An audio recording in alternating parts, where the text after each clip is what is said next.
Hello there. Tonight we'll sit beside a quiet river and let the day loosen a little. We'll talk about Taoism the way it likes to be met, through simple things you can picture and use. Water finds the low place without fuss.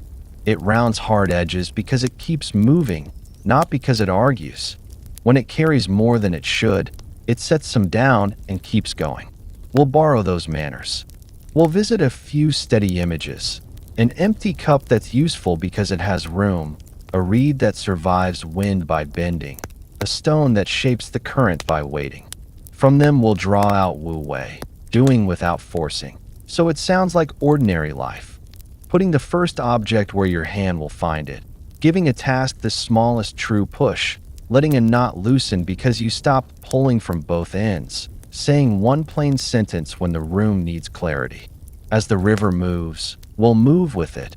Soft over hard, the uncarved block, yielding that turns out to be strong, the path that appears when you stop stomping. Breathe in as if the banks were widening. Breathe out as if you were setting a small boat into the water and letting it drift. When you're ready, we'll begin at the water's edge and take the first easy step. Set the scene like this: a low bank, stones that remember many feet, and a river that keeps its own time. You can hear two sounds at once: the near sound of water curling around pebbles, and the far sound that is more like breathing than like motion. Sit a little closer.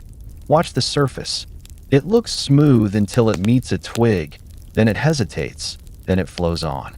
Taoist teachers point here first, because water makes the lesson visible without needing to explain it. It goes where gravity asks. It does not rush, and it does not argue. If the ground falls away, water follows. If the ground rises, water gathers and waits. It is not weak. It wears stone to a roundness that fingers like to touch. If you've had a day of pushing, the river offers a different idea. Find the line that already wants to carry you, and let effort be exact, not loud. Hold an empty cup in your lap. Turn it in your hands. Its value is the space it protects, not the clay that surrounds it. When a cup is full to the lip, you must walk like a statue. When a cup is half full, you can move. This is how the mind works as well. If you pour every minute to the brim, messages stacked, noise always on, your day becomes the careful walk of someone trying not to spill. You can still get where you are going, but you arrive tense and you put the cup down with a sigh. Taoism would have you leave room on purpose. A little space between tasks. A little space in the voice before the answer. A clear surface on the desk where the next thing can land without a shuffle. Emptiness is not absence. It is readiness. An empty cup is more useful than a full one when something worth drinking finally appears. Look at a reed near the waterline. Wind comes across the surface and the reed yields. It bends in the direction of the gust and then stands up again. If the reed tried to be a post, it would snap. Soft over hard. That is the phrase you meet again and again in these old pages. You do not need to become a reed to use it. You can apply the same shape to ordinary friction. When a door sticks, you do not slam. You ease the hinge. When a person is tight with worry, you do not lecture. You let them finish a sentence. You lower your tone. You offer one clear path that asks little. When a knot will not loosen, you stop pulling from both ends and you work slack into one loop with the tip of a finger. None of this is dramatic. All of this is strong. The strength is in choosing what will give now and what will hold later, so the whole can keep working. Now take one small thing from your own room and set it on the stone beside you. A task, a call, a mess that calls itself a project. You are not going to attack it. You are going to look for the downhill side. The downhill side is the move that does not fight the nature of the thing. If the task is writing, the downhill side is not finish the essay. It is place the title, write one honest sentence, park the cursor where the next sentence begins. If the task is a hard talk, the downhill side is not fix the relationship tonight. It is name the single truth you can say without blame and say it once, slowly. If the task is a cluttered table, the downhill side is not clean the whole room. It is clear a tray-sized square and declare it the new landing place. Water does not pick up the boulder. It finds the crack and uses time. You can do the same. A crack is enough for today. The old books use the phrase uncarved block. Picture a small piece of wood fresh from the tree, its grain unexposed, its shape not yet forced into a tool. It is useful because it can still become many things. There is a way to keep a part of yourself like that. You do not have to have a plan for every hour. Leave 1 hour this week uncarved. Do not label it productivity. Do not label it rest, even. When it arrives, ask what would make the day kinder to live. Walk without counting steps. Put 3 things back where a stranger would look first. Read 1 page of a book with the lamp low. Cook something slow and simple. The uncarved time is not empty as a blank screen is empty. It is quiet in the way a garden is quiet, full of things that grow if you stop stomping. Notice how water takes a mark and then forgets it. A stick cuts a line across the surface. A breath later the line is gone. You can practice this forgetting. When a sharp thought about yourself rises, too late, too slow, not enough. Let it draw across and then let it dissolve. You do not have to push it under. You do not have to fetch it back for a second look. Look at something steady instead. The shape of a stone under the surface. The way the light becomes a net when wind patterns cross. Or feel something steady. The weight of your legs on the earth. The spine making its small adjustments to keep you upright without worry. The longer you sit, the more you can tell the difference between a thought that asks for action and a thought that only wants attention. Attend to the first. Wave to the second as it passes the bend. Practice Wu-Wei in a way your hands can remember. Before you stand, choose a small action and remove the scraping from it. If you are going to wash a cup, wash only the cup. Feel the warm water, the mild drag of soap on glaze. The moment the rim squeaks and goes clear, the soft knock as you set it back to dry. If you are going to answer a message, answer only the message. 1 clear line, no decoration, no extra tabs opening under your fingers as if called by a spell. If you are going to set up tomorrow, do the first inch. Lay out the first tool. Put the first card where your hand will meet it. Leave room on the surface. That is all. Non-forcing does not mean non-doing. It means doing in a way that does not grind the teeth of the day. There is one more river lesson that hides in plain sight. The water you see at the surface is not the only current. Under it are layers that move at different speeds. Leaves drift quickly. Stones stay. Silt takes hours to shift. Your life has layers like this. Some things are leaf-light. A phrase you can say now, a switch you can flip, a glass you can fill. Some are stone, a value, a bond, a promise that does not blow away. And between them is silt, the habits that make a floor for the rest. If you cannot move a stone tonight, move silt. Sweep a square of it into a better place. Lower a light. Put the phone in another room. Breathe out longer than you breathe in and let your shoulders follow the math. Tomorrow the surface will look the same, but the bottom will be set a little better and the whole river will run truer for it. When you rise, do it the way water rounds a corner. No snap, no show. Brush any sand from your palms. Place the cup upright again, empty and ready. Walk back by the easiest path and carry 1 river habit with you. It does not have to be noble. It has to be small and honest. Put the first object where your hand will find it. Say the single sentence the room needs and stop. Let one knot loosen because you stopped pulling. If the day asks for more, it will tell you. If it does not, you will have acted like water, which is to say, you will have done enough. Begin with a door that once stuck. You learn to pull hard, to set your shoulder, to make the hinge obey. Tonight, try the easy experiment. Pause with your hand on the handle, breathe once, and press only as much as the wood will accept. Sometimes the panel answers with a quiet give that force would have missed. This is the nature of Wu-Wei, doing without scraping. It is not an action. It is the kind of action that listens before it moves, the way water listens to the slope. In a kitchen, this looks like a kettle that is filled to what you will drink, not to the lip. A pan that is warmed just enough to welcome what it will hold. A a cloth folded once so the hand can find a clean edge again. Nothing heroic, yet the room grows calmer because effort has been matched to need. Carry the same manner to time. A day is a river with bends you cannot straighten by shouting. You can, however, place your boat where the current already favors you. Put one thing that matters in the first quiet hour before bells arrive. Leave the second hour for the small fires that prevent larger ones tomorrow. Promise the third hour to keeping the body and the room, so the rest of the day can borrow steadiness without having to invent it. This is not a rule. It is a placement, like setting a stone where it will make a good eddy. When interruptions come, greet them as driftwood. Guide them to shore, set them down, and return to midstream. You did not fail at focus. You respected the flow and chose it again. Language can practice Wu-Wei as surely as hands can. When a sentence is tight with effort, the listener feels the scrape. Try one line that does the job and stops. I can do Tuesday. 2 paragraphs would help. Let us start with the easy part. The Taoist texts are full of lines that are plain to the point of invisibility, and that is their strength. A short, honest sentence is like a straight channel. Water moves through it without splashing, and the banks do not crumble.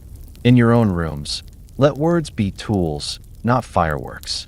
A tool that fits the hand is passed along and used. A firework is admired and dropped, and the night smells of smoke. Consider friction. Most days falter not because a task is impossible, but because tiny grit dulls the first step. A lid that sticks. A password that asks to be remembered by a tired mind. A chair that must be cleared before you can sit. Wu-Wei removes grit. Put the tool where a stranger would look first.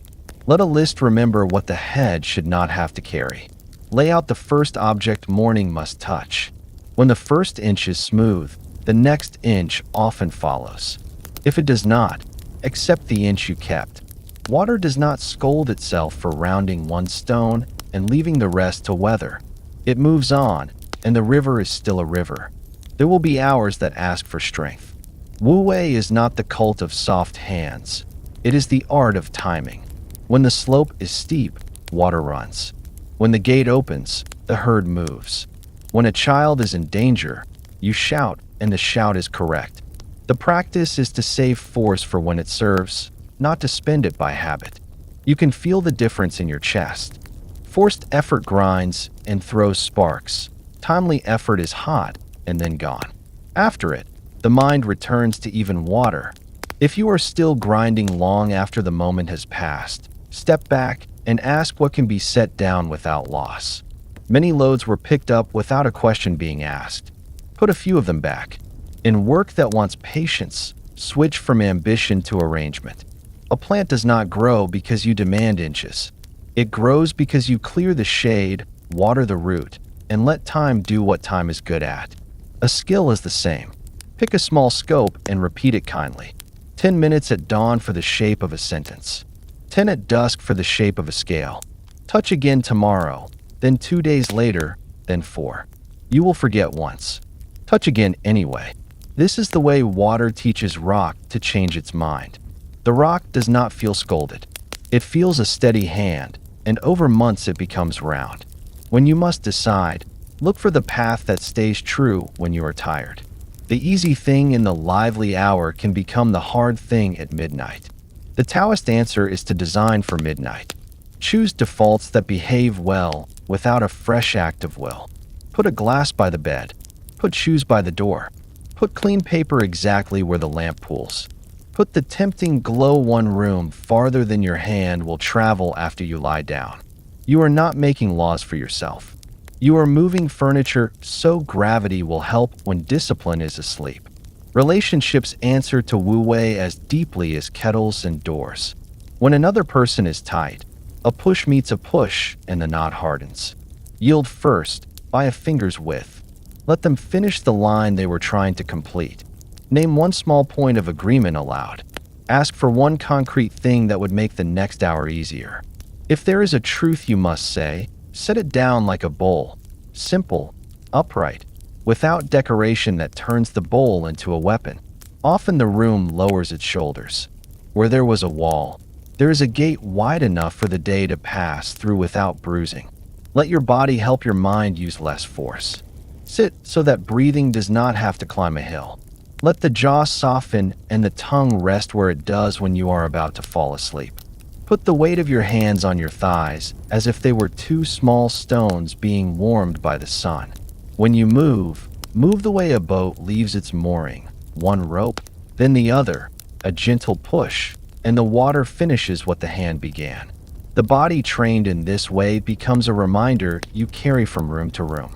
It says, without words, that you do not have to choose between action and ease. Tonight, practice on one ordinary scene. Wash a cup and do nothing else while you wash it. Feel the temperature change as the water warms the glaze. Listen for the small squeak when the rim is clean. Set the cup to dry and stop. Or sort a single drawer. Touch each object and ask if it still belongs to the life you are making. Keep what serves. Release what will be happier elsewhere. Close the drawer without slamming. Or write a note that was owed. Put the request in the first sentence and the kindness in the second. Sign your name and do not reread it 5 times. These are not chores. They are ways of teaching the river you live beside to run through the day rather than around it. When you are done, leave a marker for morning. A card that reads, "Start here." A book open to the next clean page. A pan already dry and a spoon that waits. This is Wu-Wei at closing time. You have acted, yet nothing feels forced. You have prepared, yet nothing feels braced. The current is set, soft and clear. When you wake, the work will meet you halfway, and the first step will feel like stepping into water that already knows which way to go. Stand where the land dips and notice how everything gathers there without being chased. Rain finds it. Fog lingers there before the sun decides. Seeds roll into it and sprout because the soil stays damp a little longer. Taoist teachers call this the valley, the mind that chooses the low place. It does not lower itself out of shame. It lowers itself the way a basin does, to be useful. In a room, valley mind sounds like listening long enough to hear what the other person meant to say, not only what they first managed. In work, it looks like taking the dull step that lets brighter steps matter. Labeling the folders plainly, laying out the first tool where any hand would find it, writing the date at the top of the page so tomorrow can recognize today. In the body, it feels like the breath falling into the belly without being tugged there. The valley is not dramatic. It is dependable. Because it is dependable, other things learn to rest in it. There is a short story about an empty boat crossing a misted river. You are ferrying yourself home, and another craft bumps your hull. If you see a sailor inside, anger rises like heat. You wave your arm and prepare your speech about care and respect. If you look and find the boat empty, loose from its rope, moving by current, the heat drains. You push it aside and keep going. The world did not change, your story did. Taoists keep this tale because it saves days. Try it gently. When a clumsy message lands, imagine the boat is empty. Nudge it out of your path and answer in 10 plain words. When a driver cuts too close, assume wind and current. Steady your hands and give the lane back to quiet. When a chore appears that no one claimed, treat it like driftwood. Set it on shore and do not turn it into a trial. This is not being a doormat. It is refusing to let borrowed anger spend your hour. Valley mind lowers status tension without ceremony. In a meeting, take the last seat you can still hear from. Listen for the thing everyone is circling but not naming. When you speak, put the request in the first sentence and the why in the second. Let someone else have the clever line. Then write the follow-up while the room is still warm and send it so the path is clear. Your work will travel farther because there is less of you in its way. In a home, valley mind means choosing the task that prevents 3 others. Clearing the landing place by the door so tomorrow doesn't start with a pile. Filling the pitcher at night so morning's hand finds water. Moving the noisy thing 1 room farther from the bed. These are not small because they are simple. They are the floor that keeps the rest from wobbling. Zhuangzi tells of a useless tree, twisted and broad, that carpenters ignore. Its grain is too strange for straight boards. Its shade, however, is perfect. When you stand under it on a hot day, you stop wishing it could be a ladder. You bless it for being a tree. Let part of your life be like that, kept deliberately unoptimized so it can keep you cool. A hobby that never becomes a product. A corner with a chair that does not match the set but fits your back. A day each month with no name where you mend, wander, file, and throw away the small weights that made last week heavier than it needed to be. The useless tree is not useless. It keeps the sun off your head so you can like the work you do in the field. Language can choose the valley as well. Words that claim the high ground. Always, never, must, make walls where gates would serve. Try softer handles. For now. In this case, what would make this easier? They do not weaken truth. They make it passable. When someone offers a harsh sentence, take it down to a lower place before replying. You never listened becomes, I didn't catch that. Say it once more and slower. This is a disaster becomes, we need one next step. Here is mine. Even the voice you use inside your own head can learn the valley. I failed can become, I tried a steep path at a bad hour. Next time I'll look for the shallow ford. The fact remains, the punishment dissolves. The mind goes on working instead of wasting its water on smoke. Design your day so gravity helps rather than fights you. Put the low place where you want things to end up. A tray by the door that really is where keys belong, not an idea of a bowl in a different room. A single inbox where papers land before they go anywhere else. A default document for notes, so you are not always deciding where to put a thought. When the current is tired, these basins keep you from scattering. At night, empty the basins without drama. Keys on hook. Papers into their next homes. Notes tagged with one useful word. You are not tidying to impress a visitor. You are digging shallow channels, so tomorrow's water finds its way without you having to walk it there. Valley Mind also knows when not to compete. If a task has become a contest with no prize you respect, step out of it. Let someone else win the argument about style while you move the work to done. Let another video collect the clicks while you record the quiet piece that will still matter when the trend cools. Let the loudest voice have the last word for the hour if having it prevents the bond from fraying. Say the next right sentence tomorrow when ears are open. This is not hiding. It is choosing a battlefield where water wins. The long slope, the patient curve, the place where force wastes itself and flow keeps going. Practice the empty boat once today on purpose. Pick a place where you normally heat, a message that often snags you, a habit of muttering at a sink, a ritual complaint about traffic or queues. When the moment arrives, picture the hull with no one in it. Exhale first. Move the object aside. Delete, file, wash, step forward 2 paces, and do not write a story in your head about why it happened. Then, if action is needed, take it without the drama. If none is needed, let the boat drift until the current gives it to someone else's shore. Notice the space that opens behind your ribs. That is time you can spend on something you actually care about. Before you sleep, give the valley back to the night. Lower the light. Put one cool thing where your hand will find it in the morning. Write a single short line that names the low act that mattered today. Watered the plant, returned the tool, said the simple sentence first. Not a list. Just proof to yourself that small gravity worked. If worries argue for the high place, let them pass like twigs over the surface. The river will carry them. Your job is to be the bank that knows how to hold without hardening. In the morning, you will feel the bend you made, and the day will follow it. Picture a cart while resting in the grass. The rim is wood, the spokes are wood, but what lets the wheel be a wheel is the space at the center. The hub is valuable because it is empty. The axle can enter and the cart can move.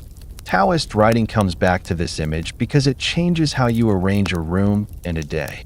You could fill every corner with useful things and still stall because there is no clean center where motion begins. Leave a little middle clear on purpose.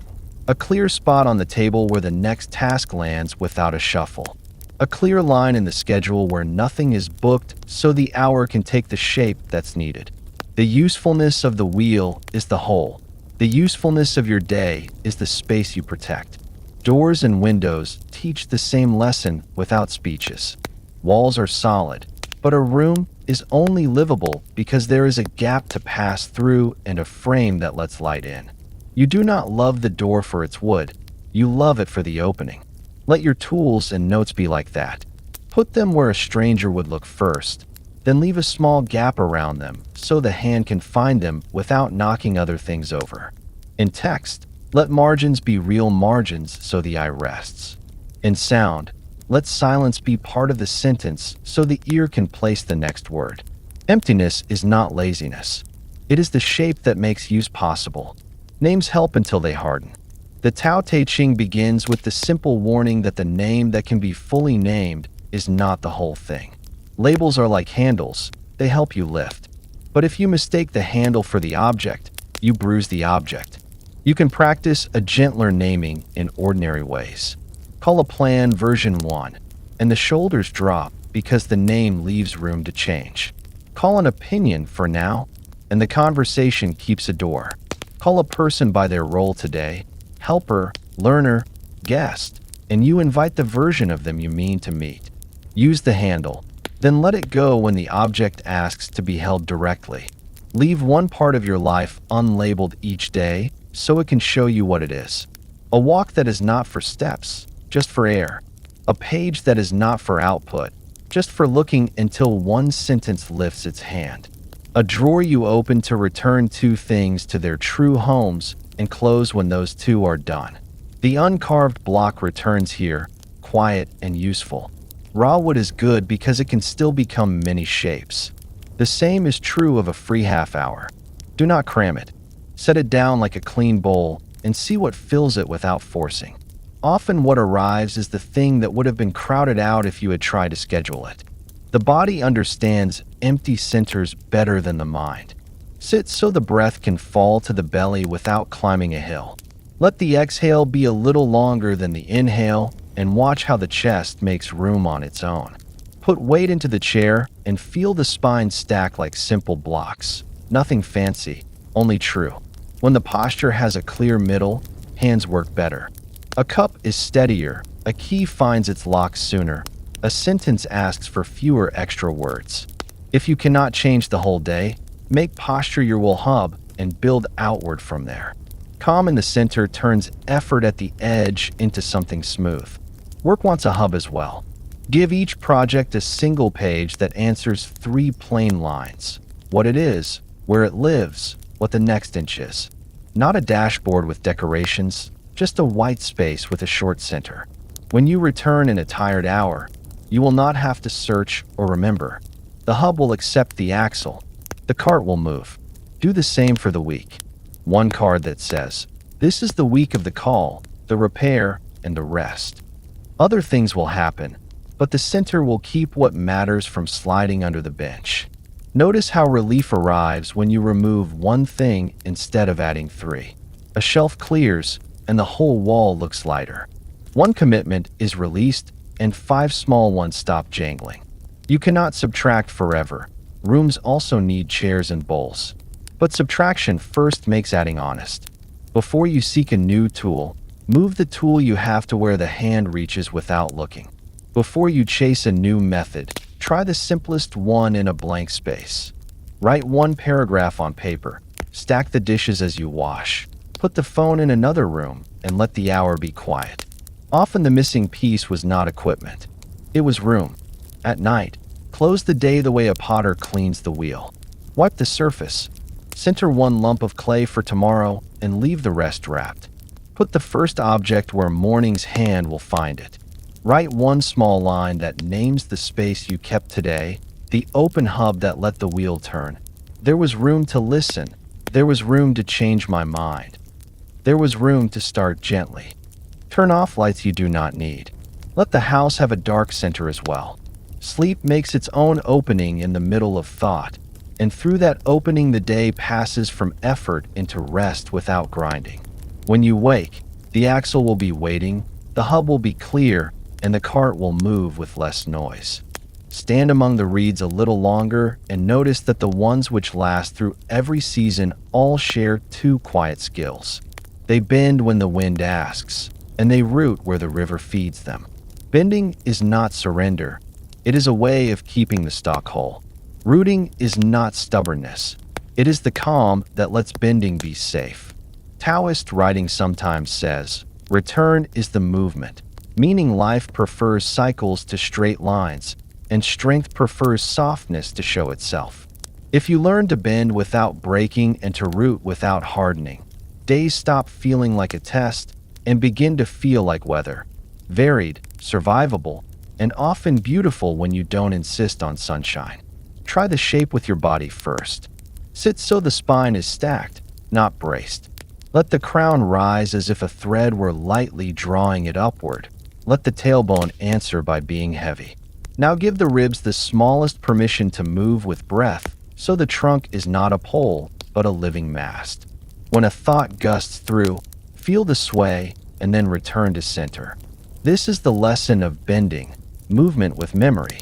You flex, you yield a little, you come back to where your hands know the tools. A day spent like this uses fewer splints and leaves fewer sore places at night. Rooting begins as a very plain arrangement of things. Heavy uses go low, light uses go high. Frequent tools live at the front, rare ones at the back. The first object tomorrow's hand will touch waits exactly where the hand will land. A rooted room is easy to trust. You know where to stand to reach a cup. You know which switch warms the lamp. You know that the chair faces the page rather than the distraction. Rooting also happens in time. Put 2 or 3 fixed stones in the week.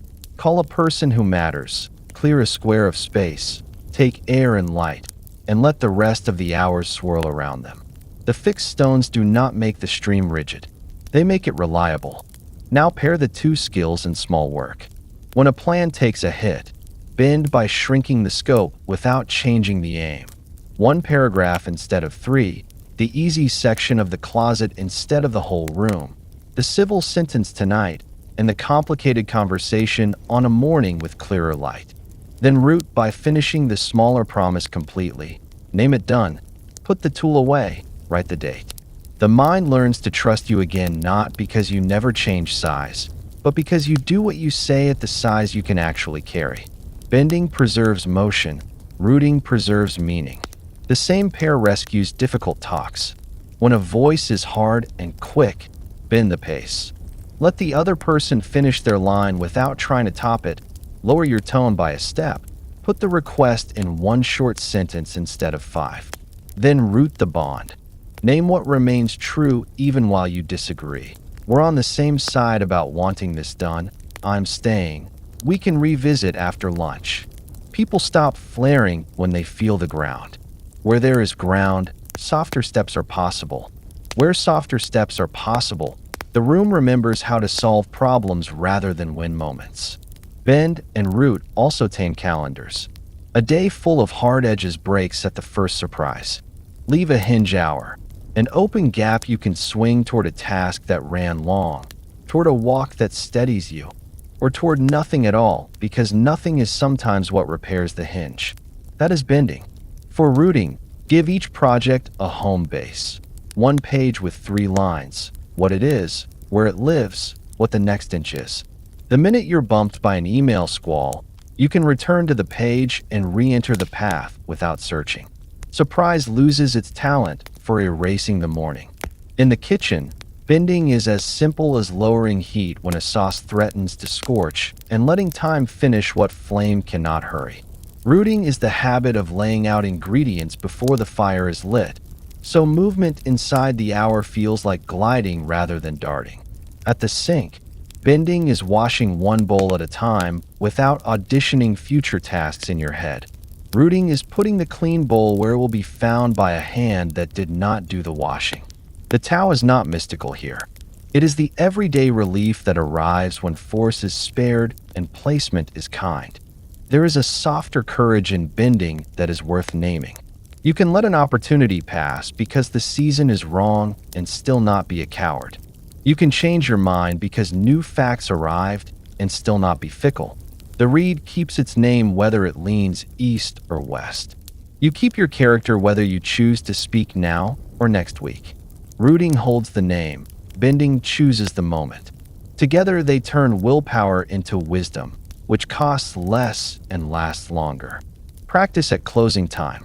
Write one line about where you bent today in a way that saved the whole. I cut the meeting to 15 minutes, and the work was clearer. Write one line about where you rooted. I returned the tool to its hook and labeled the shelf.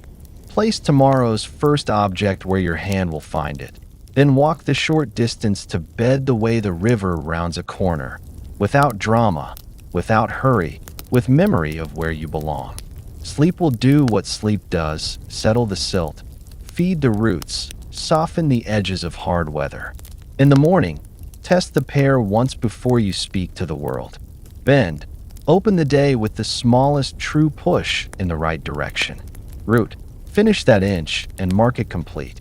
You will feel a quiet confidence that is not bravado, more like the feeling of a boat whose keel knows the channel. The wind can still rise, the current can still turn, but you will not snap, and you will not drift far, because bending kept the mast and rooting kept the course. Imagine a small piece of wood just taken from the tree. It is plain, a little rough, and full of quiet possibilities. Carved too soon, it becomes only the shape the knife first imagined. Left uncarved a little longer, it can still become a bowl, a spoon, a toy, a wedge to steady a table, or simply a thing that pleases the hand because it is honest. Taoist writing calls this the uncarved block. It is not a trophy for austerity. It is an invitation to let things keep their natural ease long enough for the right use to show itself. In a life, this looks like resisting the urge to overdefine every hour, over-explain every thought, or decorate every simple tool until it becomes fussy. You leave a little wood on the piece, and the day breathes. Simplicity begins with fewer moves, done well. A kettle filled to what you will drink, not to the lip. A list that holds 3 lines you can honor, not 12 that accuse you at dusk. 1 page per project that answers 3 plain questions: what it is, where it lives, what the next inch is. So reentry does not require courage. The goal is not to become small. The goal is to waste less motion turning around in rooms that ask for clarity and get clutter instead. When you subtract a layer that never earned its keep, the remaining layers get brighter. The work reads as itself. The uncarved block includes not knowing without shame. There is a kind of strength in saying, I don't know yet, but I can find out, or I will let this sit until tomorrow's light. That sentence is not evasion. It is a clean label on a drawer. Rushing to chisel a guess into stone creates sharp edges you will cut yourself on later. Leaving a surface soft for a night lets the grain show you how it wants to be worked. Practice this in small corners. When a message arrives that wants an instant verdict, grant it a respectful pause and answer with 1 true line. Received. I'll return with a clear plan at 9. Then keep the promise. The wood stays whole. The tool meets it at the right angle. Simplicity shows in language as surely as in shelves. Say what the hour needs in the first sentence and stop before you borrow adjectives from the room next door.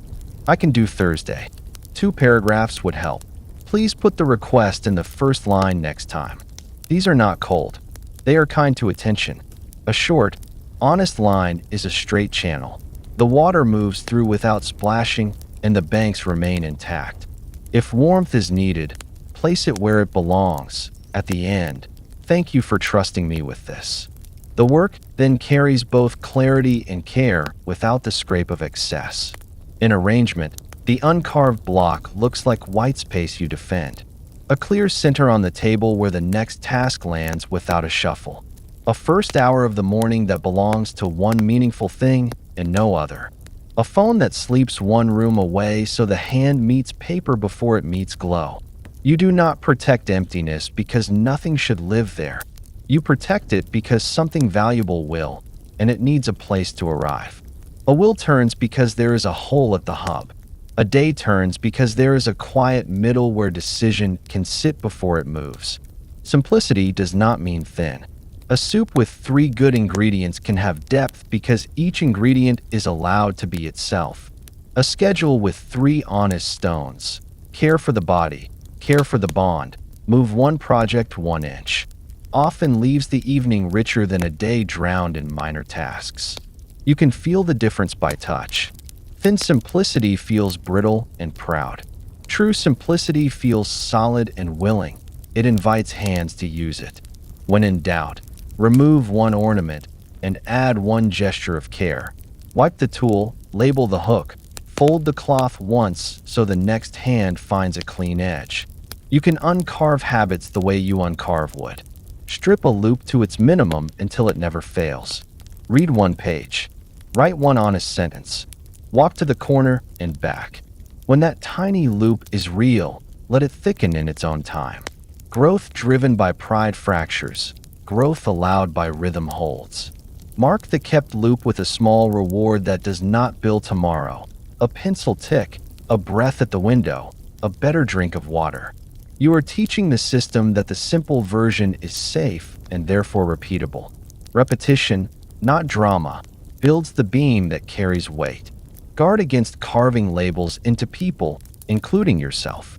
Handles help you lift, but handles are not the object. Say for now, in this role, today I need quiet, and watch how rooms become easier to live in. Call a draft version 1, and notice how your shoulders lower. Call a conflict a difference about timing, and feel how options return. The uncarved block is not against names. It is against names that pretend to be permanent. Keep the wood wide enough that change can still fit. Practice subtraction gently in place. Choose 1 shelf, 1 drawer, 1 corner of a desk. Remove what obviously does not belong to the life you are making. Return the few good tools to where a stranger would look first. Leave a patch of bare surface on purpose. Bare is not barren, bare is ready. In an hour, do 1 inch of real work in the new space and stop. The mind learns that you did not clear for show, you cleared to move. Close the day with a small carpenter's ritual. Wipe the bench. Put the sharp edge back in its guard. Set tomorrow's first object where the hand will land. Write 1 short line that names a piece you chose not to carve today.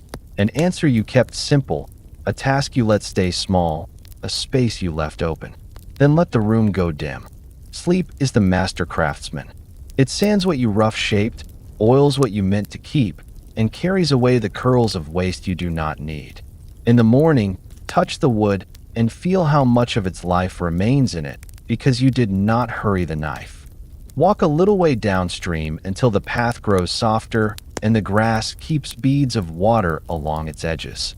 Here the river looks as if it were made without anyone deciding, and that is close to the Taoist word Ziran. Of itself so, the manner in which things move when they are not pushed into costumes. A branch takes the shape of its own grain. A stream finds a course by testing many small turns and keeping the ones that work. In a life, Ziran feels like this. You remove the unnecessary pressure, place a few kind supports, and let the scene take the shape it prefers. It is not neglect. It is a careful trust that leaves room for the world to cooperate. Begin in a room you know. Many difficulties come from over-specifying what should be simple. A desk tries to be a cockpit and becomes a pile. Try the opposite. 1 clear landing place. 1 good pen where the hand will land.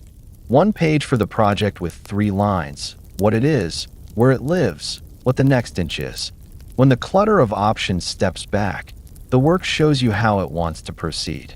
The same thin rule helps people as much as paper. 2 honest expectations. First sentence carries the request, reply by noon if you can, and as few additional instructions as possible. Most of the time the shape of the hour appears once you stop trying to sculpt it in the air. Ziran in work often means letting feedback groom the piece instead of sanding it smooth in isolation. Draft until the idea can stand, then let it meet a real surface, a small audience, a short trial, a single user who can tell the truth. Notice what they reach for without being led. Keep what they used and set down what they skipped, even if the skipped part was pretty. Things reveal their right size when they are allowed to be used. Rough edges that teach are better than polished corners that no one touches. You are not shrinking the craft. You are letting the craft learn by contact. In conversation, letting things be themselves sounds like leaving room for the other person's words to finish. You can practice with one sentence. What would make this easier? Ask it once, then count 2 breaths before you speak again. Many knots loosen because the rope stopped being pulled from both ends. Replace "you should" with "would it help if," and watch how options return. If a truth must be said, set it down simply, then let it sit, as you would set down a bowl and wait for the heat to settle before picking it up again. You are not dodging the talk. You are letting the talk take its true path rather than the path of force. Teaching, parenting, mentoring. These are places where control dresses up as care. Ziran suggests small containers for real experiments. Try the first paragraph, and if it sticks, send it. Cook one pan well, and we'll add the next spice tomorrow. Practice the form for 10 minutes. Stop while it still feels friendly, and return after tea. The measure is not drama. The measure is whether the next return is easier. When something begins to work, resist the urge to tighten every screw. Leave too loose on purpose so the person can move. A rigid frame creaks. A living frame flexes and survives. Creativity is a plain illustration of naturalness. A tune develops when you do not fill every bar with notes. A drawing has air when a line is allowed to stop before it knows everything. A piece of writing breathes when one paragraph ends while there is still room in the sentence for the reader's own breath. Constraints help. Choose one palette, one form, 1 hour, and then let the thing surprise you inside those bounds. Ziran does not mean anything goes. It means the right things grow where the soil suits them. Pick the soil with care, then watch what appears. Decision-making softens when you give the world a chance to answer. Use the maybe and unless habit. Maybe the earlier upload helps, unless the audience is commuting and can't click yet. State one sign that would change your mind, something you can actually observe this week. Choose reversible steps when the ground is new, settings you can roll back, titles you can test, a thumbnail you can swap, so you can afford to learn by doing. Set floors that protect the non-negotiables, health, bonds, sleep, and ceilings that keep success from turning chaotic. Stop tinkering after the 4th pass.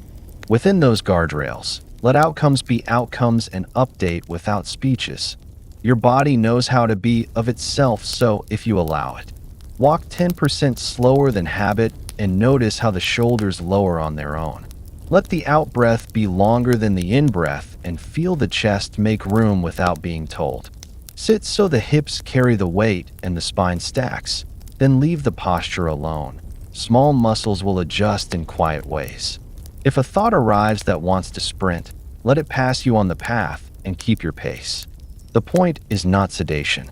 The point is to practice non-forced timing, so when a quick step is needed it comes from readiness, not from constant strain. Housekeeping is full of Tao. A garden does not thrive because you lecture it. You set a trellis, you water, you prune a little, and you accept that seasons govern more than willpower does. Some weeks you carry out clippings. Some weeks you stand and watch the bees complete work you could never schedule. Inside, do the same. Give each object a true home. Once a week, return wanderers to those homes. Once a month, carry a quiet basket for things that no longer belong to the life you are building and let them go. This is not minimalism as a badge. It is making a climate where your day can grow without tangling. Letting things be themselves does not mean never intervening. It means intervening at the right grain. Turn the big knobs slowly, and the small knobs rarely need touching. If a team drifts, adjust the meeting length and the first question before you rewrite everyone's tasks. If sleep slips, change light and timing before buying 3 devices. If attention scatters, remove one source of noise and add one clear landing place before adopting a complex system. Action is still action. It simply honors the nature of the thing you are touching. Close tonight with a small Ziran ritual. Remove one rule you do not need. Add one quiet support that does not scold. Fill the glass. Lay out the next tool. Place a card that reads "Start here." Write one true line you do not have to force. Then stop a little earlier than you could. The work will move in the space you left. The river will keep its course without your hands on every stone. When you lie down, let the room be itself. Less light, soft air, no glow, and let yourself be yourself. Breath doing its slow work. Thoughts finishing their small circuits without being chased. Sleep will take what is ready and round it. In the morning, look for what continued without pressure. Keep that, and set down one weight you carried only because you thought you must. Taoist books sometimes name 3 steady virtues and call them treasures, not because they glitter, but because they keep a life from fraying. The words vary in translation, yet the feel remains. Gentleness or compassion, plainness or frugality, and not rushing to be first. You can hold them like 3 smooth stones in a pocket. They are light to carry and heavy with use. Set them beside the river we've been visiting, and they make simple sense. Water is gentle with what it touches. It travels plain and unadorned, and it never tries to arrive before the ground allows. When a day goes crooked, these stones are ways to straighten it without pushing. Begin with gentleness, which sounds like softness until you watch what it does. In a room, gentleness lowers voices and gives sentences a place to land. In your own head, it replaces the prosecutor with a small, honest witness. I was tired and chose the steep path at a bad hour. Next time, I'll look for the shallow ford. That is not an excuse, it is a route. Gentleness repairs speed bumps before the axle bends. Use it on tasks the way you would on skin. No scraping for shine, only enough pressure to get the day clean.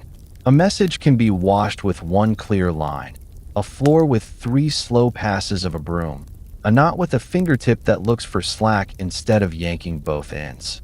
Gentle does not mean fragile. It means proportionate, strength measured to fit the thing in front of you. Plainness is the second stone. Think of it as living under your own light rather than under neon. It is not meagerness. It is choosing what actually carries you and letting the rest return to the shelf. A plain cupboard that holds ingredients you truly use is richer than a busy pantry that hides supper behind novelty. A plain plan, 3 lines you can honor, is stronger than a thick list that turns into apology by dusk. Even in speech, plainness lets work move. Put the request in the first sentence and the warmth in the second. Please put the deadline in the first line next time. Thank you for trusting me with this. That is a plain door that opens easily, with a mat someone actually wanted to step on. When a room grows fussy, subtract 1 decoration and add 1 good hook. The day improves because coats finally have a place to live. The third treasure is the refusal to stand on tiptoe to be seen, not daring to be ahead. The texts say, not from fear, but from understanding what leads. Rivers lead by being low. Music leads by keeping time. In practice, this looks modest. You take the chair that still hears, not the chair at the head. You let someone else have the clever line while you send the follow-up that turns talk into motion. You stop decorating a paragraph once it says the thing. You ship the quiet version that will work while others perfect the version that will not ship. Status noise fades when work reaches its destination. Most rooms want the thing done and the bond intact. Letting others arrive first often serves both. These treasures are not ideas to admire. They are handles you can touch when a moment tightens. A reply wants to flare. Touch gentleness and count 1 breath before you answer. The sentence you write after that breath will cost fewer repairs. A purchase tempts you because fatigue wants a prize. Touch plainness and ask the cupboard question. Would I still choose this if I did not already have it in my hands? What shelf will it earn? A meeting invites you to perform cleverness. Touch the third stone and ask what would make the next person's hour easier. Then do precisely that and stop. The room will remember the ease you left behind longer than it would remember a trick. Gentleness extends naturally to bodies. Sit so breath does not have to climb a hill. Drink water before opinions. Lay a hand flat on the table and let the shoulder drop by its own small weight. You just subtracted noise from every sentence you will say in the next 5 minutes. When you walk, walk at a pace that allows noticing, a reed bending and returning, a bit of light netting the surface where two breezes cross. These are not sentimental details, they are practice at non-strain. The nervous system learns from posture and pace long before it listens to slogans. Treating the body gently is not indulgence. It is maintenance for the mind that has to carry the rest. Plainness arranges rooms, so thinking is not always lifting. Put the tool where a stranger would look first. Make one landing place truly clear, not performatively tidy. Give each project a single page with 3 lines. What it is, where it lives, what the next inch is, so reentry is a step, not a search. At night, remove one thing that does not belong to the life you are keeping and return 2 things to the hooks that fit them. This is frugality of attention more than of money. You are saving tomorrow from the tax of finding what should have been easy to find. In money matters, the same tone holds. Spend where life expands and repairs. Spend less where purchases pretend to be energy. A good lamp, a decent knife, a shoe that does not argue with your foot. These are plain luxuries that pay rent every day. Not rushing to be first is a relief disguised as humility. You can let someone else have the lane and still arrive. You can let a trend pass and still feed your work. You can speak ninth and be heard because you did not spend the room's patience on the ramp. There are hours to move quickly, yes, but the quickness that matters most is often decision clarity, not display. Decide where you serve. Decide what you refuse. Decide what today is for, and let the rest be true tomorrow. The person who does not need the spotlight can see the stagehands, and they are the ones who know where the rope really runs. If you want a small drill for the 3 treasures, try this. Before a task, whisper 1 line for each stone. Gentleness, match effort to need. Plainness, use fewer moves. Not first, leave room for others. Then do 1 inch that obeys all 3. Wash 1 bowl well and stop. Write the request in 1 sentence and send. Fix the hinge that made 3 other chores noisy. Mark the inch complete. The brain trusts kept promises more than it trusts inspiration. Kept promises make tomorrow quiet. Close by the river and let the stones warm in your palm. Gentleness smooths the hour that would otherwise snag. Plainness makes tools findable and work readable. Not first keeps the bond steady while the work travels. None of these demand speeches. They ask only that you lower the day by a finger's width, so gravity becomes your ally. Put the stones on the nightstand.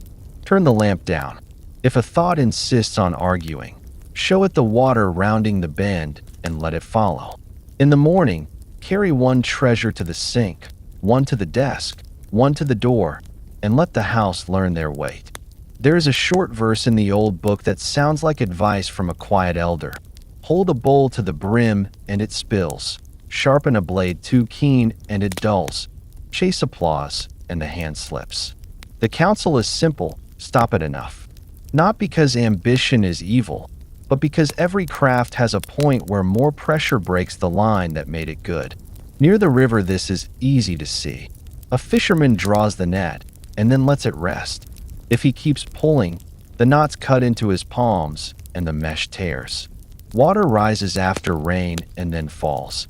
If it kept rising forever, we would not praise its strength. We would move the village. Enough is not a ceiling for life. Enough is the shape that lets life continue. Start with small tools. Pour tea until the cup is friendly to carry, not proud to display. Heat the pan until it says yes with a soft shimmer, not until smoke writes your name on the air. When a paragraph says the thing, stop decorating it. Put a period where pride would add a drum roll. A clean stop is not dull, it is respectful. It lets the next moment do its work without having to push past leftovers from the last. If you end a task while there is still a little appetite to continue, tomorrow arrives with a welcome rather than a sigh. This is why potters cover the clay while it is still moist, and why good cooks turn off the flame a minute before perfect. The carryover completes what force would overshoot. Time has a grain you can feel if you run your hand along it without hurrying. There is the moment to begin, when the parts are on the bench and breath is steady. There is the moment to continue, when resistance is honest and effort answers cleanly. And there is the moment to leave it alone, when the next inch would cost more than it returns. The first two moments love energy, the last loves restraint. Practice noticing the third. In writing it is when you start rearranging what was already straight. In cleaning it is when you pick at corners no one will touch. In talking it is the sentence after the true sentence, the one that turns simple into sharp. Step back one breath sooner and let quiet be the period. Stopping early can feel like failure if you are used to measuring worth by tiredness. Taoism uses a softer measure, renewal. If stopping now means you will return tomorrow without dodging, the stops serve the work. The archer loosens the bowstring so the wood remembers its shape. The musician leaves the last note hanging so the ear can carry it home. The runner ends the loop with a few easy steps so the body keeps its friendship with the path. This is not laziness, it is craft. It keeps the well from being emptied by one thirsty afternoon.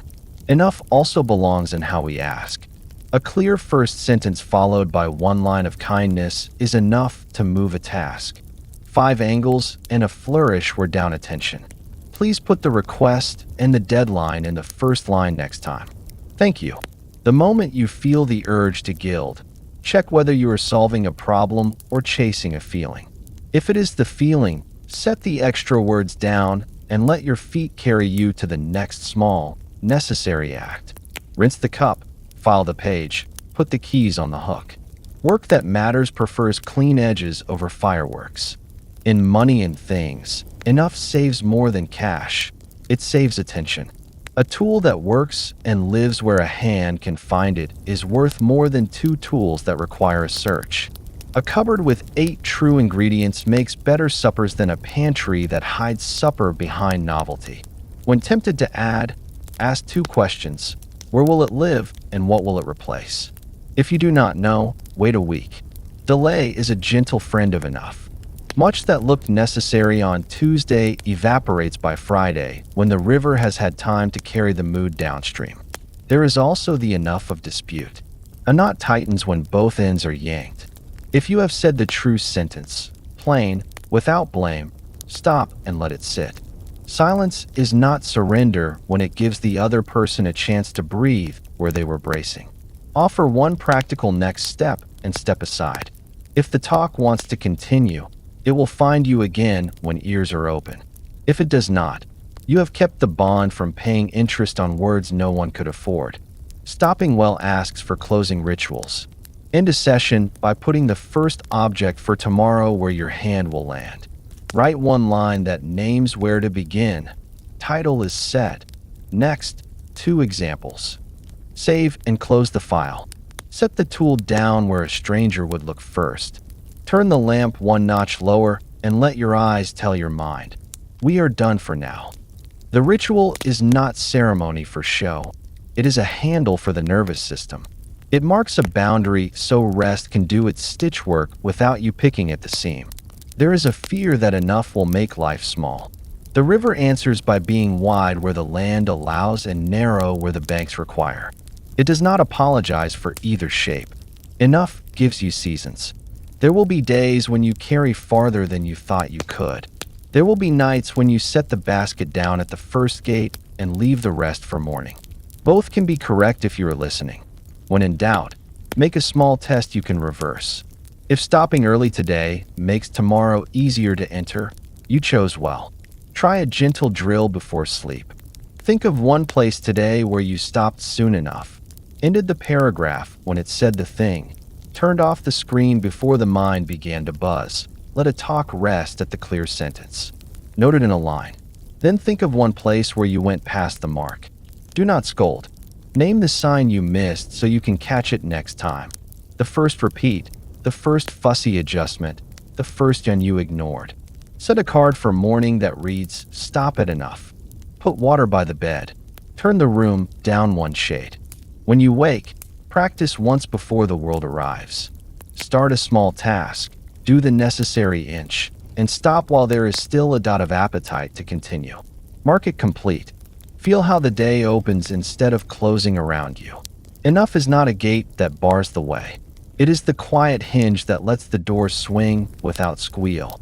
Walk a little farther downstream and notice how the river curves back on itself, not in a hurry, not in a straight line, but in a pattern you could learn by touch. Taoist lines often say that returning is how the way moves. Seeds return to soil. Breath returns to quiet after effort. Light returns each morning without being summoned. A life feels steadier when it has this motion as well. Work that goes out and then comes home. Speech that says the needed thing and then lets silence arrive. Days that open, do their small duties, and close in a way the body recognizes. You can build returning into rooms with a few anchors. Put the first object where your morning hand will land. Put the last object away where a stranger would look. Let the table have a clear middle that empties at night and welcomes the next task at dawn. Nothing here is grand. It is the humble shape of out and back, tool to hand to work, work to hook, hook to rest. The gesture saves you from living in search mode. When attention is not spent finding, it is free to notice. And noticing is the river's favorite kind of work. Returning belongs to breath as well. Inhale as if the banks were widening. Exhale a strand longer than you took in, as if you were sending a small boat into water and letting it go. Do this 3 times when a room tightens. Do it once whenever you sit down to begin. The body learns a loop that does not demand speeches. The loop says, there is room to start, and there is permission to stop. When the nervous system trusts both ends of a task, the middle stops grinding. Work has a return path if you give it one. Each project deserves a one-page home. What it is, where it lives, what the next inch is. When you get pulled away, you do not have to hack back through weeds. You step onto the path where you last stood. If a day scatters, touch the page, do the next inch, and mark it done. The act is small. The message is large. You told the river which side of the bank is yours, and it remembered. Returning also softens talk.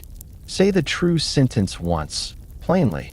Then allow the words to come back to the other person before you add more. If you must ask for one concrete thing and let their answer arrive whole. When the reply comes, repeat its heart in one line so it knows it was heard, and only then offer the next step. You are not being delicate. You are keeping the rope from burning your palms. Conversations that return to listening heal faster than conversations that sprint to proof.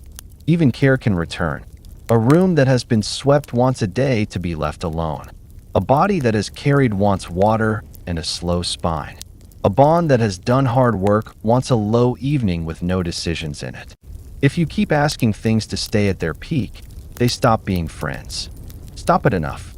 Let heat fall and flavor develop off the flame. Let pages rest so the right edit shows itself. Let the lamp lower and teach the eyes how to be kind again. The skill is not to wring the day dry. It is to hand it back with a little moisture left for tomorrow. Return is also how you repair. When you spill, wipe and put the cloth where it belongs. When you snap, apologize in one line and name what you will change next time.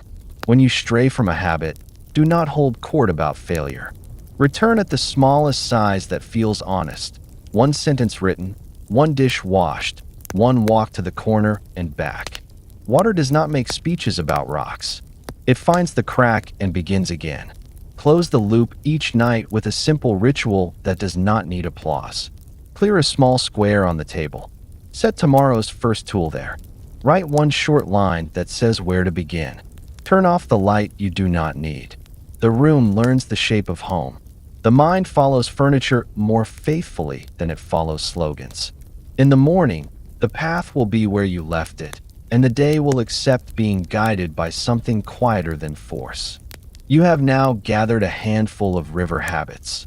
The low place that receives, the empty hub that moves, soft strength that bends and roots, the uncarved block that keeps room, the natural ease of Ziran, the three treasures, the sense of enough.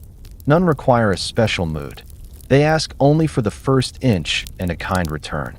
Treat each as a door you can pass through without thinking. The way is not elsewhere. It is the next simple motion done without scraping. Thank you for keeping me company by the water. Let one small thing return with you tonight. Perhaps the longer exhale, perhaps the card that says start here, perhaps stopping at enough. Set a glass within reach. Place tomorrow's first tool where your hand will find it. Lower the room by a shade.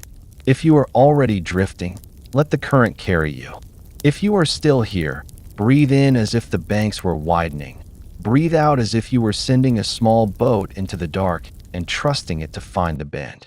Sleep will finish what you began.